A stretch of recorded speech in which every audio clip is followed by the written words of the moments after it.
5 ways you can get cinematic videos with your DJI Osmo Pocket 3. Most people will just pick up this camera and start shooting with it straight out of the box. But you can get so much more out of it if you use the following tips and tricks. So let's get started. A lot of beginners will use their Osmo just to stabilize their shots. But if you want to add camera moves to your video, then a good place to start is with foreground elements. These are objects you use closer to your camera to add an extra layer to the shot. This can be anything that sits between the camera and whatever you're filming.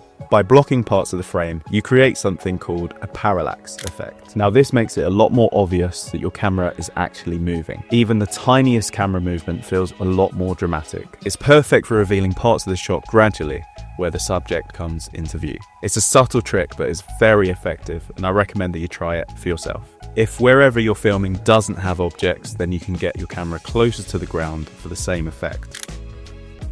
Your Pocket 3 has a range of modes which drastically change how the camera moves in different situations. To access your smart gimbal modes, click on the small rotation icon to the left of the screen. From here, you have Face Auto Detect, which will track the face closest to the center of the camera.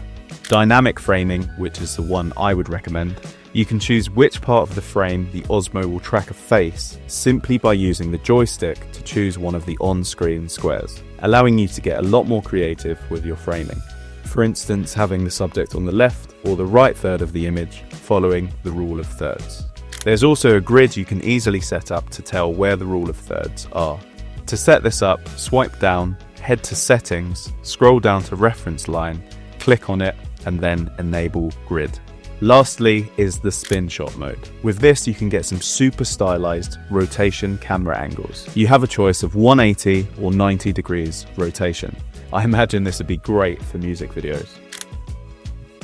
To get the best out of the Osmo, you'll want to shoot in D-Log. To enable this, swipe from the right, click on Pro, and then Color until it selects D-Log. This will film in the flattest profile, but will allow you to pull out the most dynamic range and stronger colors in the edit for a more film-like image. When editing or color grading the Osmo Pocket 3, I like to use Adobe Premiere Pro.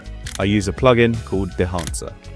Dehancer has the Osmo on its list of cameras and allows you to choose from a range of film stock emulations to easily color grade your videos. You can easily go from this to this in a couple of clicks. Now, Dehancer is not cheap, but you can download a free trial and see how you get on. Something to note when filming with your Osmo is to make sure that your highlights aren't too overexposed. Because when I first started using the Osmo, I'd lose a lot of information in the blown out highlights. Sometimes it's better to check the exposure on your phone using the DJI Mimo app. There is also a variety of gimbal modes to get creative with. If you swipe down and click on the gimbal icon, there will be follow mode, which is the standard for most shots, especially on YouTube. The gimbal will smoothly follow where you turn the camera along the tilt and pan axis. Tilt locked mode is great for simple camera moves like panning and push-ins, as it locks the tilt axis. FPV mode is probably the most creative mode. Wherever you point the camera, the gimbal is there no matter the axis, giving you full control over the angle. If you combine these modes with the right accessories, you can create some really creative videos. Most importantly are your camera's settings. This goes for any camera, not just the Osmo Pocket 3. Swipe up to set your resolution. I leave mine on 4K for everything. I'm based in the UK, so I shoot at 25 frames per second, or if I'm doing slow-mo, then 50. Next, swipe from the right and click on the Pro button. Make sure your exposure is set to manual, and you want your shutter speed to be double what you set your frames per second as. In my case, I chose 25 frames per second, so my shutter speed is set to 1/50th. This will give the image the most natural motion blur. You may notice that your image is now overexposed, which is why you'll now need an ND filter. The ND filter will act as sunglasses for your lens, enabling you to keep your shutter speed where you set it while still being exposed correctly. Also, adding one of these black Pro Mist filters to your lens will bloom your highlights and make your image look more filmic.